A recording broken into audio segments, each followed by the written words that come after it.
Vamos a dar por inaugurado este tercer ciclo año 2025 de este 33º seminario internacional que tiene como título Alexitimia e interacción con medios electrónicos, inteligencia artificial. Esta ponencia va a estar a cargo de la máster Eugenia Escalona Araneda. Vamos a conocerla a ella, por favor, para todos nuestros seguidores.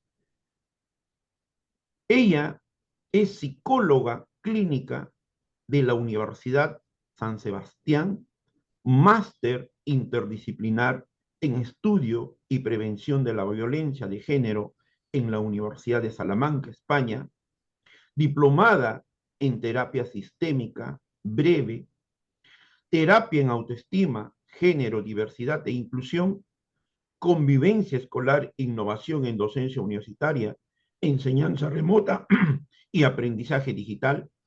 Cuenta con diversos cursos de especialización en el área clínica. Se desempeña en consulta clínica en el Centro de Estudios Sistémicos de Chile, CECIT, trabajando casos VIP diversas, sexogenéricas y reparación de maltrato. Realiza docencia universitaria para distintas instituciones y participa como ponente y conferencista para distintas instituciones a nivel nacional e internacional. Para el directorio del Instituto Peruano de Inteligencia Artificial y Ciudadanía Digital, colaboradores en el Perú y en el extranjero, es un altísimo honor y es un privilegio académico e intelectual contar con la participación de la psicóloga Eugenia Escalona. Por favor, puede dar inicio a su presentación, puede hacer uso de la palabra psicóloga. Muchas gracias. Acá vamos a conversar sobre la lexitimia y la interacción con medios digitales. En estos días es muy fácil que nosotros podamos compartir un estado emocional a través de un sticker, a través de un emoji, a través de un meme. Y eso ha hecho que la mayoría de las personas estemos recortando el vocabulario emocional y que muchas veces creamos que estamos entendiendo lo que le ocurre a la otra edad, cuando no es así. Muchas veces para reconocer emociones en esto vamos a tener que detenernos y pensar efectivamente cuál es el contexto en el que está situada la otra persona, cuáles son los gestos, si estos son coherentes con lo que nos entrega como contenido. Entonces hoy vamos a tratar de poder entender cómo estos atajos emocionales instantáneos empiezan a interferir con la experiencia del vivenciar y también empieza a interferir con cómo vamos gestionando las cosas, ¿ya? Entonces, en un primer momento vamos a definir los elementos que vamos a trabajar, vamos a definir qué es la lexitimia, cuál es la interacción que vamos a medir en los medios electrónicos, cómo estos dos elementos se correlacionan y algunas pistas para que podamos lidiar con esto en estos días, ¿ya? Entonces, el primer constructo que nosotros vamos a conocer es el de la lexitimia. Ay, se me adelantó la diapositiva.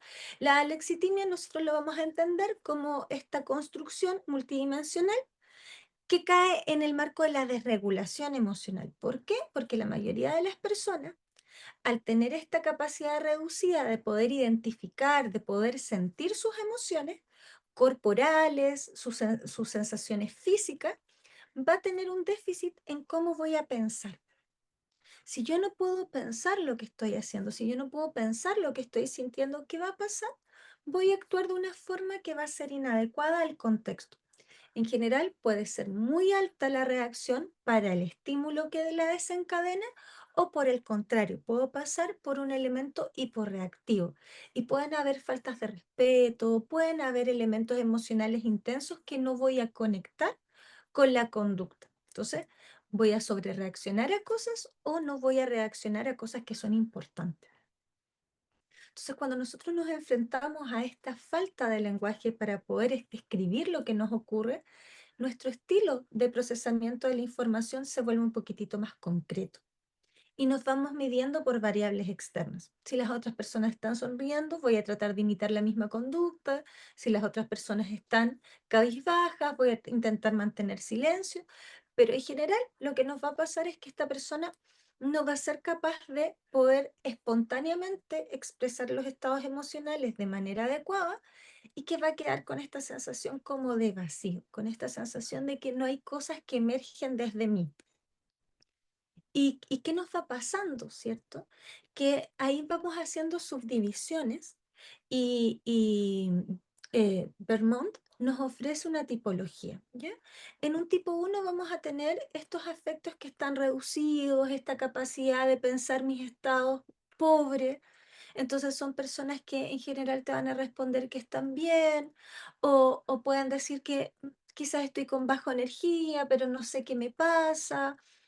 Tú les vas a ver planitos en la carita, que son personas que espontáneamente en el relato no aparecen estados emocionales, que son personas que no se movilizan mucho conductas de exploración y van a ser interpretadas como personas parcas, personas serias, que incluso es un elemento que está muy bien valorado a nivel de trabajo porque se les observa como personas que no se meten en elementos interpersonales, que no están ocupados de elementos que estén fuera de la tarea. Entonces, en general, este tipo de lexitimia pasa muy desapercibida a nivel relacional. En un tipo 2, nosotros podemos tener una afectividad dentro de los rangos esperados para la población, pero con una forma de pensarla muy deteriorada. Es decir, esta persona va a poder entender de que siente alegría, que siente tristeza, que hay elementos que le desagradan, pero el qué detonó este estímulo va a estar bajito. ¿Qué puedo hacer con esta emoción? También va a estar interferido. Entonces son personas que en general van a evitar pensar sobre sus estados emocionales. ¿Qué ocurre cuando uno no piensa sobre sus estados emocionales en general? Los empieza a dejar ahí y no toma en cuenta la señal y sigue avanzando en la rutina, lo cual puede ser un elemento que interfiera con la salud mental porque hay estímulos de los que me tengo que hacer cargo, hay elementos relacionales que tengo que modificar, que dejo pasar y se empiezan a acumular la tensión y termino con alguna experiencia dolorosa. Estrés laboral, sintomatología depresiva, sintomatología ansiosa, sin entender la causa que la detonó. En el tipo 3 tenemos una cognición emocional adecuada, incluso es una persona que puede hacer un buen procesamiento del estímulo que desencadena, del contexto, de cómo modificarlo, pero la experiencia afectiva, esta sensación de que estoy de verdad pleno cuando estoy contento o esta sensación de tristeza va a estar limitada. Entonces es una persona que puede hablar muy bien de sus estados emocionales, pero esta experiencia va a sentirse bajita. Muchos incluso hablan como de esta sensación de ver las cosas en tono sepia o de sentir las cosas sin tanto gusto. Algunos lo refieren incluso que es como estar resfriado, donde tú sientes olores pero no totalmente, donde sientes sabores pero no totalmente. Entonces la experiencia acá es que nos falta alta plenitud. Evidentemente, eso nos va a empezar a causar desazón y ahí es donde nosotros empezamos a decir, wow, ¿cómo podemos llegar a tener un léxico para nuestros estados emocionales? ¿De dónde tengo que empezar? Y en general voy a tener que dar un pasito hacia la corporalidad. ¿Por qué? Porque voy a tener que necesitar, ¿cierto? Percibir. Si yo no capto la señal, no puedo actuarla. Entonces, ¿qué está pasando en el cuerpo? Latido, tensión muscular, respiración diferenciada, y a eso le puedo dar una interpretación. Si me late el corazón rápido, pero estoy viendo a alguien que es atractivo físicamente, esto es amor. Pero si estoy sintiendo eso y es una persona que se ve amenazante, esto es miedo. Voy a hacer una interpretación. La interpretación viene también con un elemento que está interferenciado por los medios electrónicos y que después vamos a expandir esa idea y que a nosotros se nos enseña a interpretar. Cuando estamos siendo lactantes, es el mundo adulto, que no observa nuestras reacciones físicas y dice al lactante, ah, estás mañosito porque tienes hambre, te voy a dar la leche y te vas a sentir bien. O se rascan los ojitos, eso es sueño, estás cansado, y le toma y le mece hasta que se pueda dormir. Entonces, muchas veces estos elementos se empiezan a interferenciar porque hago una interpretación equivocada. La persona se está rascando los ojos y yo le digo, perrinchudo, mañoso. La persona ahora cree que las señales de cansancio son en realidad la emoción enojo. Y perdemos la capacidad de darle sentido a las señales internas del cuerpo. El sistema educativo muchas veces que nos hace interferenciar. No puedo alimentarme cuando siento la señal del hambre, cuando percibo la señal del hambre. No, tengo que esperar al recreo, tengo que esperar a la hora de almuerzo. Entonces, ¿qué nos suele pasar? A lo largo del ciclo vital, distintos medios nos enseñan cómo relacionarnos con nuestra capacidad de percibir. ¿Y qué es lo que ocurre? La gente que tiene lexitimia punto más baja en la precisión interoceptiva. Se ve dificultada esto. Ahora, si ustedes pueden pensar que si yo no sé si mi corazón se acelera por ansiedad y lo interpreto como gastritis, no voy a tomar la misma conducta que si yo lo interpreto como miedo. O incluso peor, si yo estoy viendo la televisión, si yo estoy viendo TikTok, si yo estoy interactuando con música intensa, ¿qué va a ocurrir con esta señal de que mi corazón está acelerado?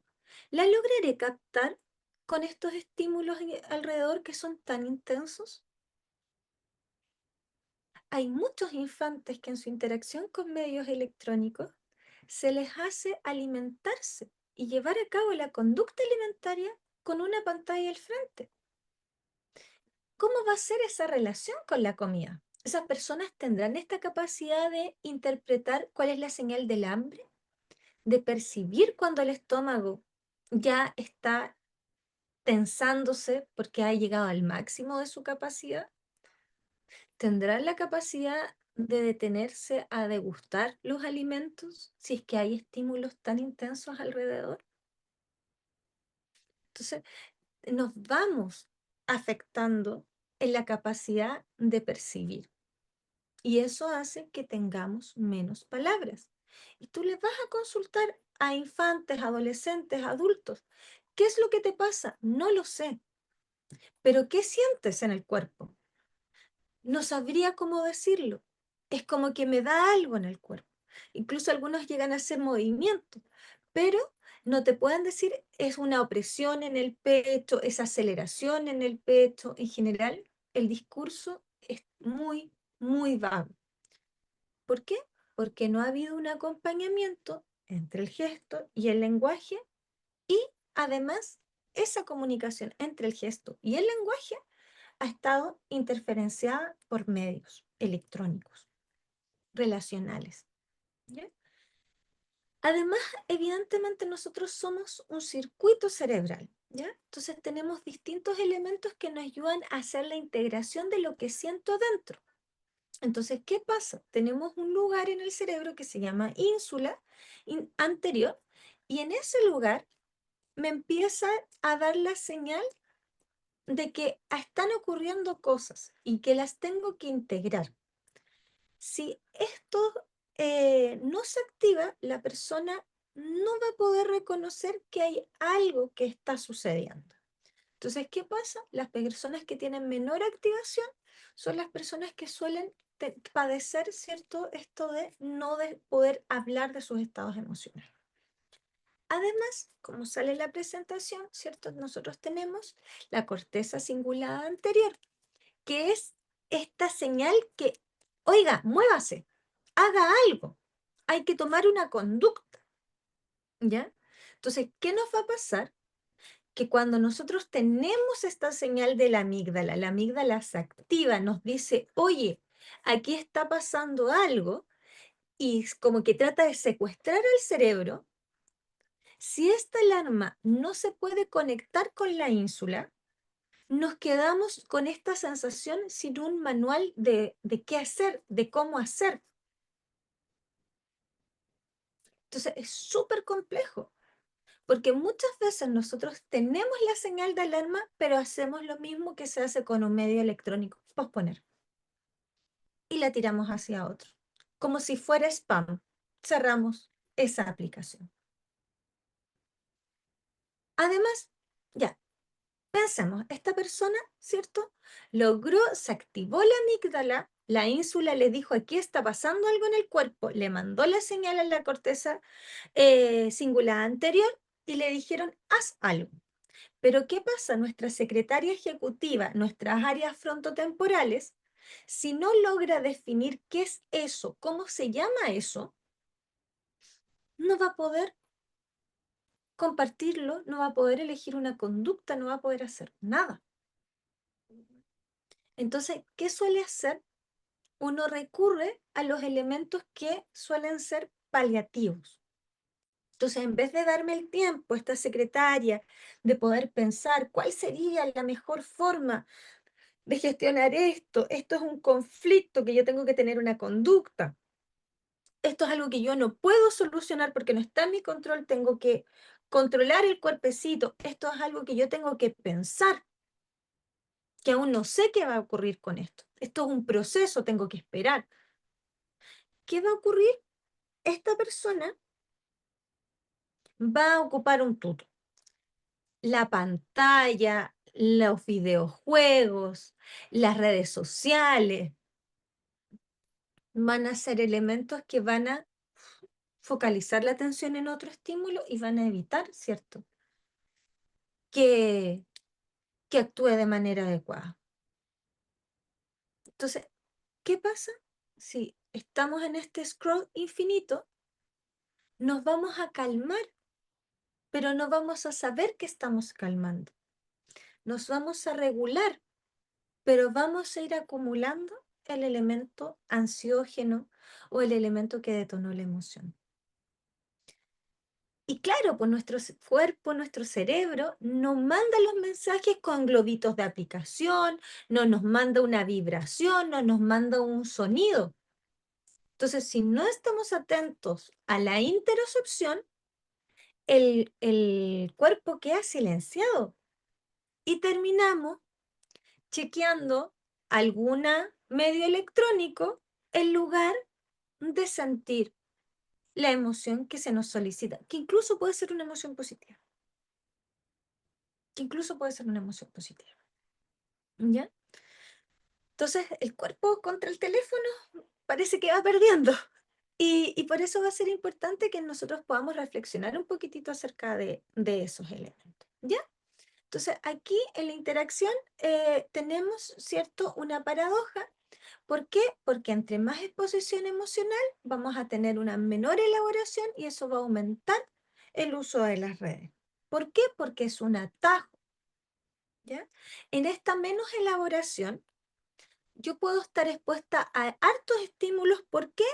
Porque voy a ver un video de gatitos, porque voy a ver una historia triste, porque voy a tener música que va a elicitar emociones, pero lo que voy a tener para poder hacer un lenguaje emocional es un like, es un emoji, es una reacción, es una carita sonriente. Entonces, ¿qué va a empezar a pasar? Entre menor correlato afectivo, entre menor vocabulario afectivo, la persona se va a empezar a sentir más sola.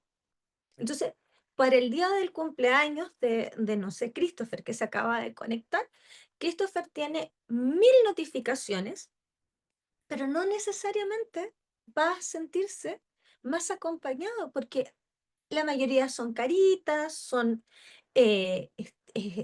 emojis que no le van a permitir esta sensación de se me reconoce, se me ve, se me cuida. Y estos elementos han sido estudiados por distintas personas. Hay estudios que son bien viejitos, desde el 2011, Pero hay otros estudios que son más actuales, 2023, 2022, y que nos van enseñando el mismo elemento. En la medida que vamos haciendo una disminución del vocabulario afectivo, tenemos la sensación de soledad porque no se puede compartir. Y esto pasa cuando recibimos esto de que no hay palabras de afirmación, no hay palabras de afecto, así como nosotros nos quedamos en la sensación de soledad porque no sé cómo explicarte lo que me está ocurriendo, porque no hay un canal que me sirva para recibir. ¿Ya? Entonces, el teléfono ha tenido este potencial adictivo, la televisión tuvo en su momento este potencial afectivo. ¿Por qué? Porque nosotros empezamos a incluirlo en la vida cotidiana y lo empezamos a utilizar como un elemento que es más relevante que tener las experiencias sensoriales o las experiencias relacionales. ¿Qué va a pasar? Que además ahora lo que hacemos es que tenemos un mayor sistema de recompensa. Mientras antes se dejaba las infancias viendo la televisión largas horas y el estímulo estaba solamente ahí, ahora este elemento de interacción hace que tengamos una utilización más compulsiva porque nos requiere chequear las notificaciones, porque nos requiere chequear el contenido nuevo y porque somos nosotros los que asistimos al programa. En el género femenino, se intensifican un poquitito más estas conductas de riesgo porque suele haber una mayor gratificación en cuanto a seguidores, likes y esos elementos, y por lo demás a las mujeres se les socializa para ser seres sociales, mucho más que los hombres, y como se recompensa ese comportamiento, suelen caer en este lugar para encontrar interacciones. Mientras que las personas socializadas como masculinas se les valida la incapacidad para procesar emociones, se les recompensa que ellos no sean quienes están utilizando la red, sino que son consumidores. Entonces, ellos suelen tener mayores conductas adictivas de visualización de material pornográfico o de consumo. Entonces, lamentablemente, en estas dos vías ocupamos estos medios electrónicos como reguladores externos, que además uno puede activar muy rápidamente. Entonces, por ejemplo, en vez de nosotros empezar a bancarnos la incomodidad de estar en la fila del supermercado, eso, mirar el teléfono. Parece que estoy ocupada, parece que estoy haciendo algo e impido la interacción. ¿Ya? Entonces, es complejo, ¿cierto? Porque no solamente estoy bajando mi capacidad de percibir el cuerpo, porque mi atención se va solamente a este estímulo, sino que priorizo la señal externa, la notificación, y además esto me hace sentir bien. Entonces me lleva a volver a esa conducta. Entonces ahí la dopamina que me libera la utilización de medios electrónicos va a hacer que mi circuito mesolímbico quede prendado de ello. Y el cerebro siempre va a privilegiar lo que es más claro, más gratificante, ¿ya? Entonces ahí también nos va a ocurrir. ¿Cuál es el último elemento que quisiera tocar sobre la interacción con los medios electrónicos en esta vía? Es que también cuando nosotros ocupamos esta interacción, si ustedes se fijan, va a haber un filtro digital que está siendo activado. Mi cara no es así de lozana, la luz que estoy recibiendo afecta el cómo se me percibe. Entonces, ¿qué va a ocurrir? Que también vamos a tener disrupción en las neuronas espejo, que también está en cuestionamiento últimamente si existen o no las neuronas espejo. ¿Pero a qué nos vamos a referir con este elemento de que nuestro cerebro tiene áreas desarrolladas específicamente para poder reconocer estados emocionales en otras edades y poder reconocer cómo son los rostros de las personas que son significativas y así poder responder de la misma forma? Entonces, la interacción digital, video, textos, GIF, videoconferencia, no va a permitir que se integren todas las señales relevantes, por tanto se va a perder empatía. Y además, existen estilos dialogales que hacen que se llame la atención de quien consume el contenido, pero que no reflejan estados emocionales. Entonces, la persona va a estar largas horas viendo a otros seres humanos hablar de cosas que te provocan emociones, pero sin la carita, el gesto, la vocalización que acompaña ese contenido. Entonces, vamos complejizando las cosas, ¿ya? Entonces, ¿qué nos va a pasar a nivel de estudios, ¿cierto? Vamos a tener una mayor alexitimia, mayor riesgo, ¿cierto?, de adicción a redes sociales, y eso es un elemento bidireccional que además se retroalimenta, ¿ya? Entonces, además, nosotros vamos a tener estos elementos en donde si yo no sé de mis estados emocionales y estoy mucho metido en redes sociales, voy a empezar a interferenciar mi imagen corporal, voy a empezar a tener elementos dismórficos, me voy a ver al espejo y no voy a entender por qué no me veo como me veo en la imagen que tiene un filtro, porque no entienden todas las personas que esto tiene un filtro. Y eso va a disparar la adicción digital, puede activar, ¿cierto?, que uno modifique las caritas, las corporalidades. Y bueno, también nos va a pasar en cómo buscamos las relaciones que nos retroalimentan los estados emocionales. En la medida en que han crecido el uso de inteligencias artificiales, los CEO de OpenAI se han dado cuenta de que las personas se encariñan con versiones de ChatGPT, sobre todo la de ChatGPT 4, que era una versión muy, muy cálida, y que eso hizo que muchas personas lo utilizaran como corregulador emocional. ¿Y qué pasa? En esta nueva versión de ChatGPT 5 se rompió este lazo emocional y eso hizo que hubiera una una insatisfacción de los usuarios y el sostén emocional se perdiera, lo que llevó a tener un efecto de crisis emocional y de recaída en algunos procesos de salud mental, según lo que reportan algunos usuarios, pero que lo están reportando también en redes sociales. Entonces no sabemos qué tanto llega al alcance, porque todavía es un tema que se tiene que investigar, porque lamentablemente los chatbots están siendo utilizados como terapeutas, los chatbots están siendo utilizados como novias, novios virtuales, y están utilizando en este lenguaje complaciente de sí señor, eh, que, mm, que generó un alto nivel, ¿cierto?, de dependencia. Entonces, ¿qué pasa?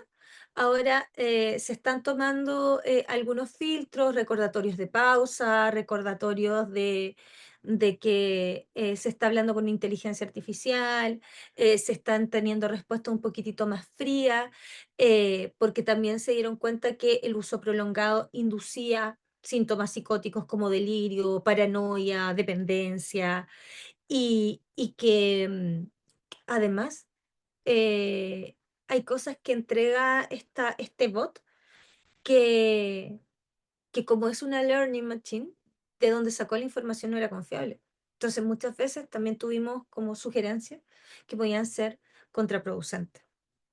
Entonces, siempre tenemos que estar viendo cómo estas interacciones con los medios digitales, para qué la estamos usando, qué estamos reemplazando.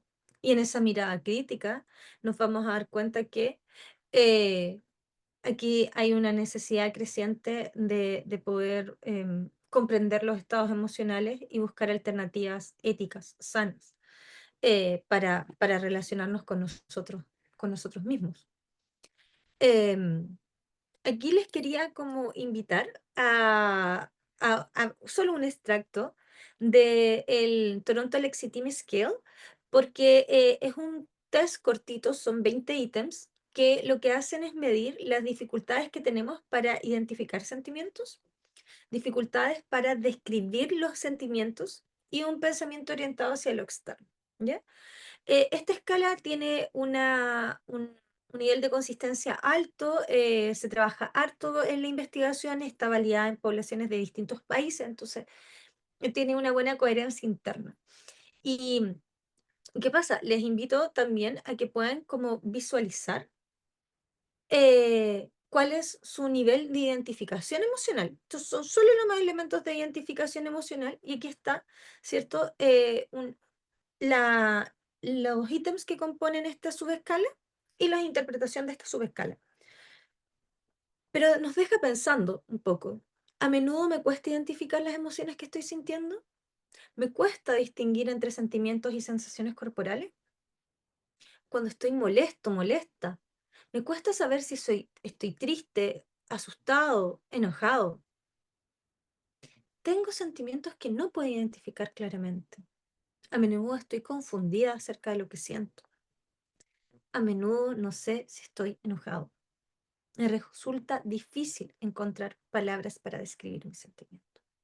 Entonces, si se fijan, son afirmaciones muy sencillas, pero que si estas empiezan a ocurrir en totalmente de acuerdo de manera frecuente, lo que nos vamos a encontrar es una persona que no puede leer sus propios estados, no puede identificarse.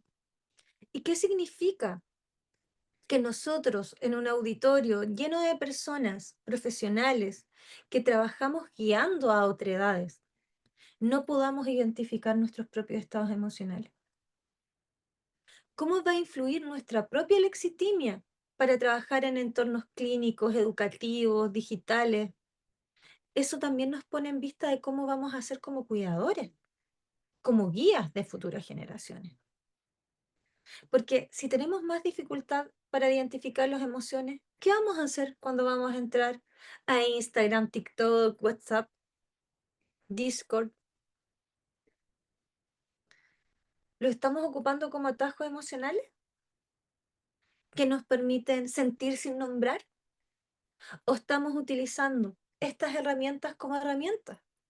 Y voy a WhatsApp, voy a Discord y comento lo que me está ocurriendo con otro que me sea significativo. Efectivamente estoy ocupando la red como una red afectiva y no solamente como un contexto de enajenación. Son los elementos que nos ponen a prueba como humanidad, no son los elementos que nos ponen a prueba para también ir construyendo otras cosas. Entonces, ¿qué, Eh, qué ha- Psicóloga, cuénteme. muy hermoso la escala que nos presentas. Una pregunta, por favor. ¿Cuál fue el proceso de confiabilidad y el proceso de validez de la escala? Muy hermosa la escala que nos has presentado. Sí, solamente mostró una subescala que es las dificultades en la identificación emocional. Se correlaciona con distintas escalas que se utilizan para poder identificar estados emocionales y logró una alta consistencia para poder medir el factor y se van a entender como esta capacidad que tiene la persona de poder sentir, nombrar y señalarle a otros lo que está sintiendo. Y como dije, está aprobada en distintos países de América Latina y se suele utilizar en investigación. Muchas gracias, muchas gracias. ¿Ya? Entonces, aquí les voy a mostrar unos micro videos de personas teniendo distintos estados emocionales, ¿cierto? Y que en la medida que observamos, ¿cierto? Estos elementos, personas que ríen, personas que lloran, personas que están asustadas, eh, nosotros nos podemos imaginar qué es lo que está sintiendo en esta persona, ¿ya? Y en general, esto desde la psicología vamos a hablar de la teoría de la mente. Vamos a creer, ¿cierto?, que la otra persona tiene un estado y que debe de actuar en cierta línea lógica. Esas mismas escenas a nosotros son mostradas muchas veces sin contexto. Vemos una imagen de una persona que sube un post a internet, vemos un video cortito, un extracto de una entrevista, un extracto, ¿cierto?, donde la persona está mostrando un logro. Y esa misma escena, sin contexto, va a hacer que nuestras palabras cambien, que la comparación que hacemos con nosotros mismos cambie. Ahora, si tenemos una imagen un poquitito más larga, un contexto, vamos a ver que esto también va a ser distinto.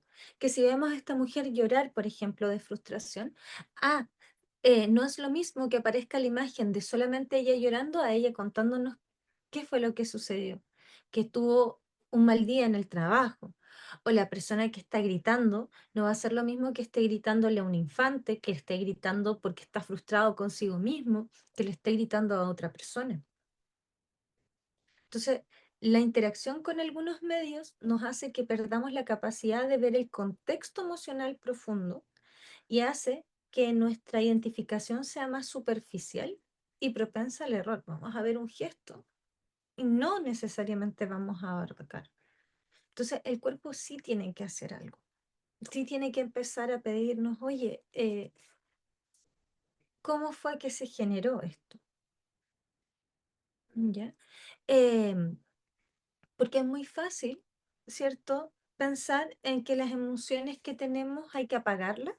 Eh, Muchas personas están consumiendo fármacos para poder anestesiar estados emocionales sin entender que esto es un GPS interno que nos dice qué está pasando, qué necesitamos.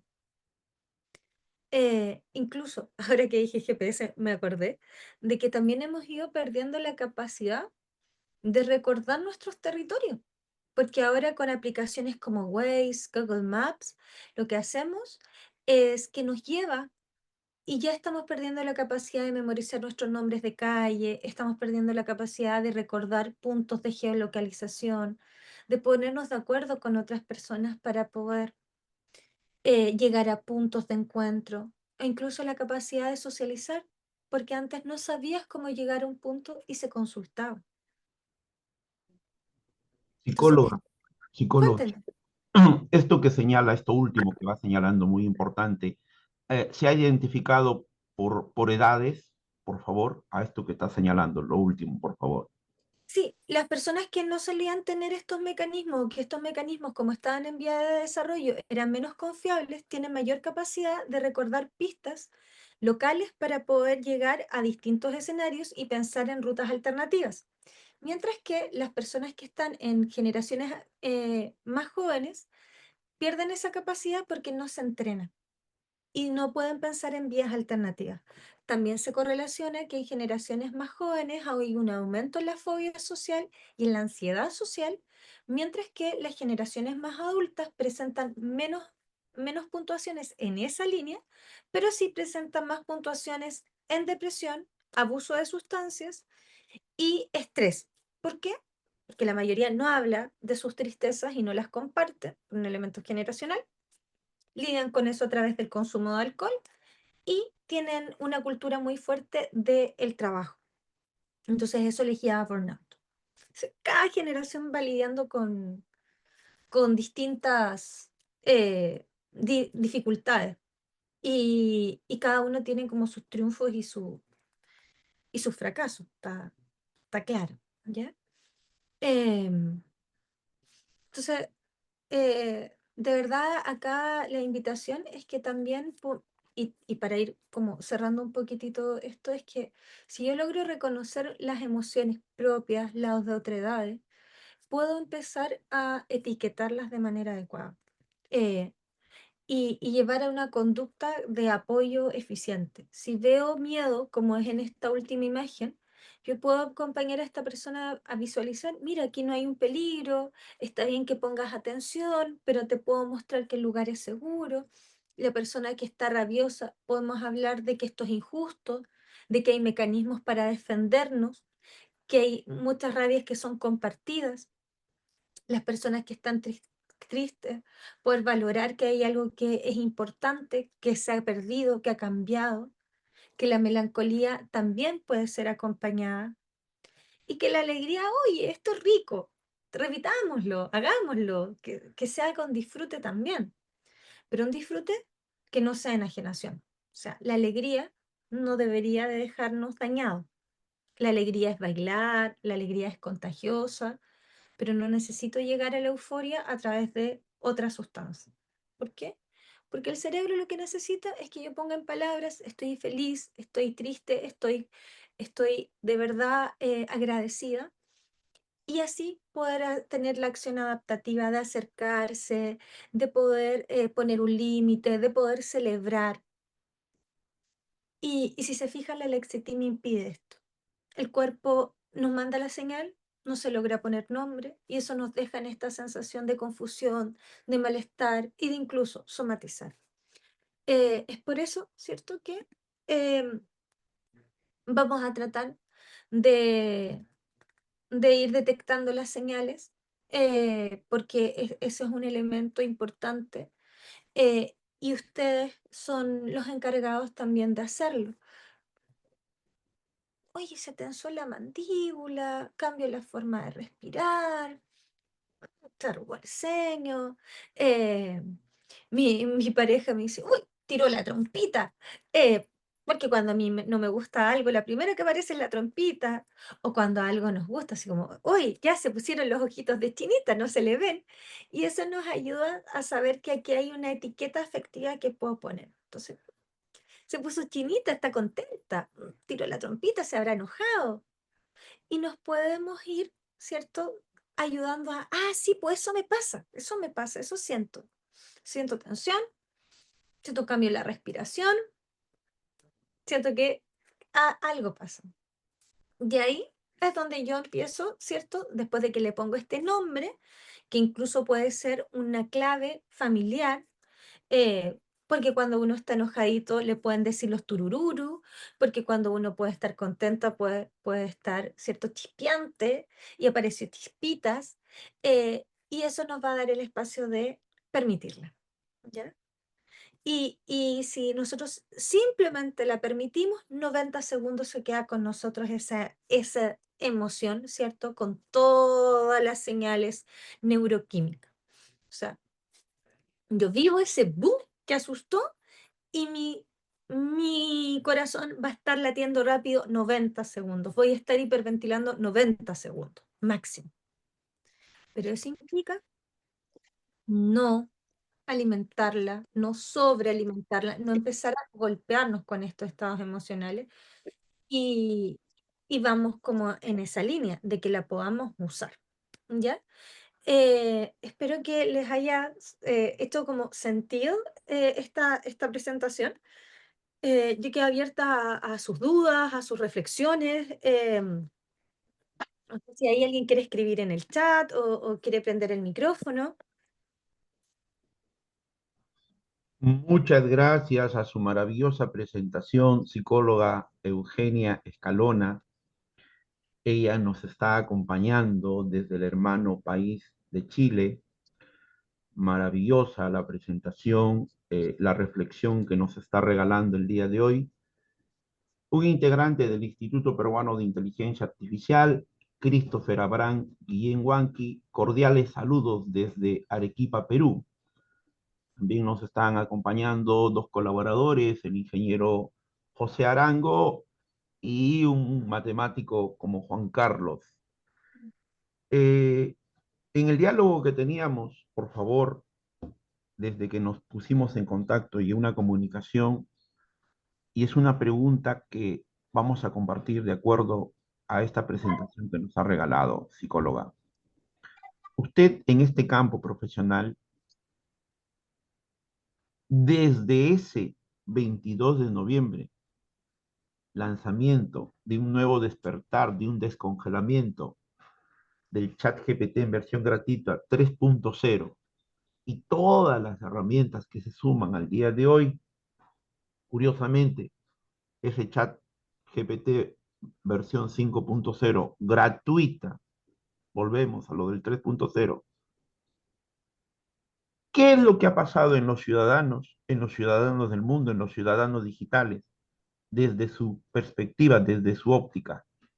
¿Ha sido para bien o ha sido para mal, psicóloga? ¿Qué nos dice usted, por favor?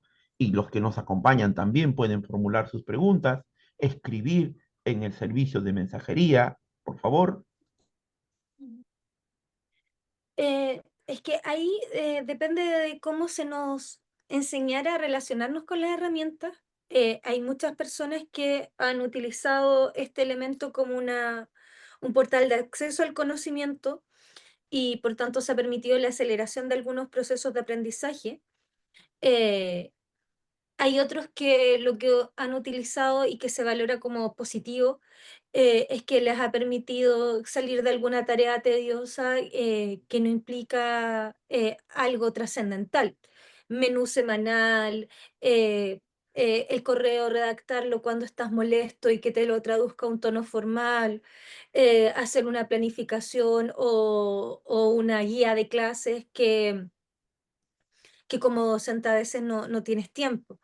Em, pero también está este impacto negativo que es lo que hemos hablado de que está esta utilización, ¿cierto?, de comernos a cucharadas la soledad, hablando con un chatbot que te encuentra la razón en todo. Se ha utilizado, ¿cierto?, como un proceso de ansiedad por la tecnología. Se metió mucha angustia en los primeros momentos de que iba a reemplazar ciertas profesiones. Em, Muchas veces he visto a hartos profesionales que quedan con esta sobrecarga cognitiva porque esta abundancia de información les hace sentir pequeños, les hace sentir inadecuados, eh, y eso también empieza como a afectar. Creo que esta nueva generación lo que debería trabajar es en esta ética de cómo nos vamos a relacionar con las herramientas. Eh, Porque los ciudadanos del mundo digital no van a poder habitar de manera cuidada si no tenemos un marco que nos diga cómo son los usos positivos, adecuados, creativos, creadores, y que solamente que haya libre elección, que como libre elección los hemos utilizado también de muy mala manera. Hay muchas mujeres que han tenido que vivir violencia sexual a través de medios digitales. La inteligencia artificial se ha utilizado para cambiar tu cara y ponerla en actrices porno y hacer porno venganza. Se utiliza la inteligencia artificial para poder erradicar procesos de creatividad en algunas profesiones. Entonces creo que aquí no es algo que es tan simple como para bien o para mal, como en términos absolutos, sino ir viendo cómo nos vamos moviendo como humanidad, en qué marcos reguladores estamos pensando como humanidad. 11. Juan Carlos, el micrófono Tarde prende. muy tarde ya vamos.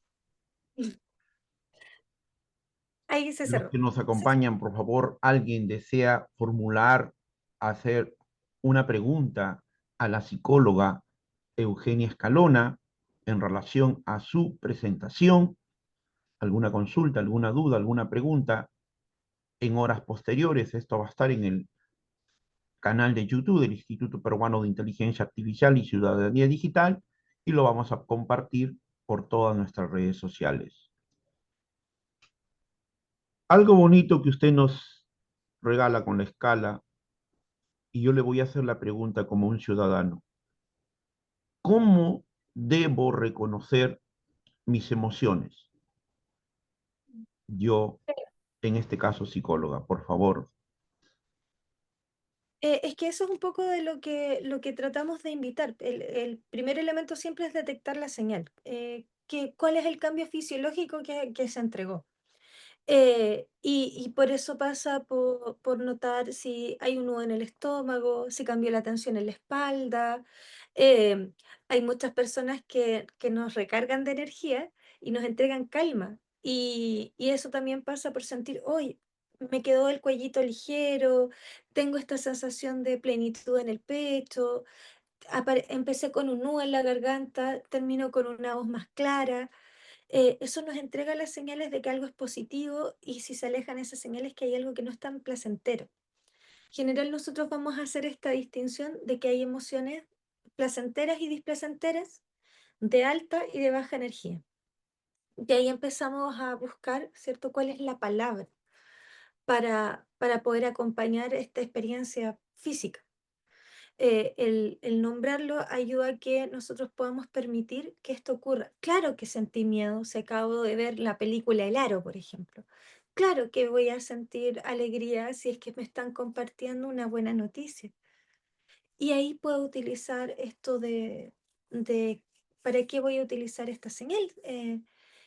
Si es algo positivo, ¿cierto? Reunirme de nuevo con esta persona, tratar de desafiarme de nuevo, porque si consigo este desafío se siente muy bien, o por el contrario, tomar medidas como drásticas. La rabia creo que es una muy buena emoción. Empuja a poner límites, empuja a desafiarse, impulsa a ir por más. Y en tanto a eso, el llevar a cabo una acción mantenida, y eso implica, sí, sí, cuando pasa esto en el entorno, yo lo vivo así, entonces tengo que, tengo que mantener ciertas conductas que me permitan volver a sentir esto. No sé si ahí le hace sentido, le cierra la idea.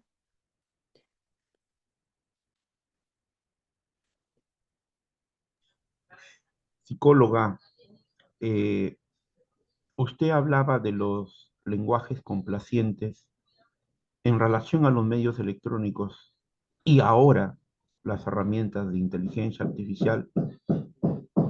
Hay una psicología detrás de la utilización de estos medios electrónicos, detrás de la utilización de estas herramientas de inteligencia artificial. ¿Qué nos dice al respecto usted, por favor? Sí, claro que elementos, o sea, desde la Primera Guerra Mundial, los psicólogos de la línea cognitivo-conductual se encargaron de apoyar procesos de reclutación, de poder empezar a ver qué íbamos a definir por inteligencia, tratar de tener modelos de predicción de respuesta. Y uno de los primeros elementos del condicionamiento operante fue utilizado para poder hacer estrategias de marketing más efectivas. Entonces, cuando nosotros empezamos a colaborar como disciplina en la construcción de herramientas, evidentemente se trabaja con nosotros para poder evaluar cuáles son los feedback que te mantienen más prendido de la interacción, cómo optimizar los recursos cognitivos. Es la psicología la que también ha tratado de mostrar cómo son los procesos como de aprendizaje más eficientes. Entonces busca también que la IA pueda replicar esos elementos. Em, entonces, sí, sí está muy metido. Yo muchas veces dudo de si la psicología cuando introducen estos elementos lo haga desde un marco de cuál es el efecto que va a provocar en la población, pero muchas veces lo hace desde la línea de qué ocurrió, qué ocurrirá. Eh, pero desde muy temprano se ha utilizado la psicología para poder generar learning machines y también otras formas de interacción.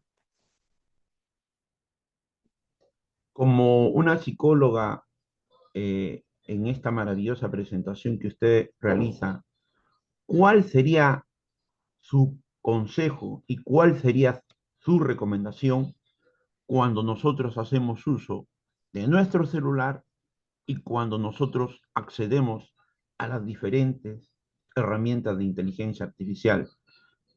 Aquí en Lima, Perú, por ejemplo, no solamente en Lima, en el interior, en zonas de frontera, el ciudadano está todo el día con el celular, desde que va a levantarse a hacer sus actividades diarias, el trabajo, el estudio, el desplazamiento, la movilidad, incluso hasta, digamos, momento que va a ir a descansar. ¿Cuál sería su recomendación, su consejo, psicóloga, por favor?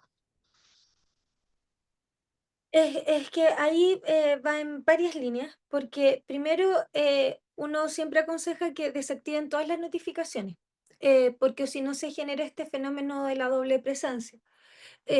No estoy compartiendo con ustedes ahora, estoy respondiendo una conversación con una amiga, con un cliente, solucionando un conflicto en otra línea. Entonces, para evitar el fenómeno de la doble presencia, desactiva todo. Y cuando tú tengas un espacio, un tiempo determinado, realízalo, como se hacía antes.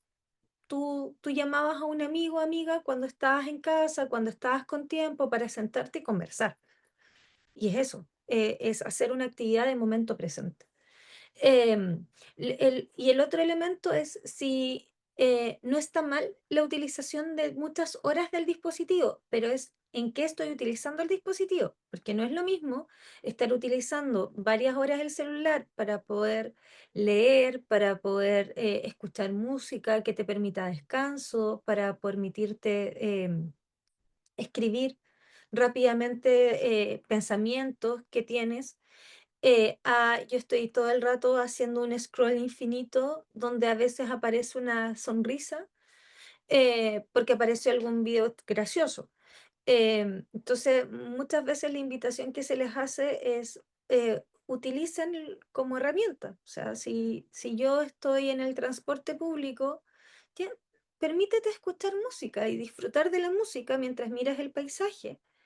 Pero no estés escuchando música y viendo un video al mismo tiempo o poniéndole like en Instagram y respondiendo mensajes en paralelo. O sea, el multitasking es algo que hace mucho daño a las nuevas generaciones y terminan muy cansados porque evidentemente están en varias partes al mismo tiempo o en ninguna al mismo tiempo.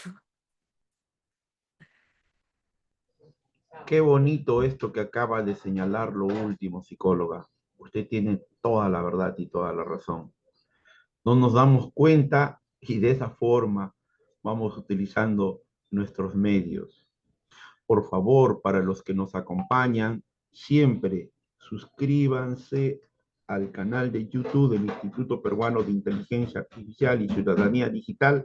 Al mes, nosotros tenemos en promedio 20 presentaciones con los diferentes proyectos. Siempre las puertas del instituto están abiertas para usted, psicóloga Eugenia Escalona Araneda. Muy maravillosa su presentación.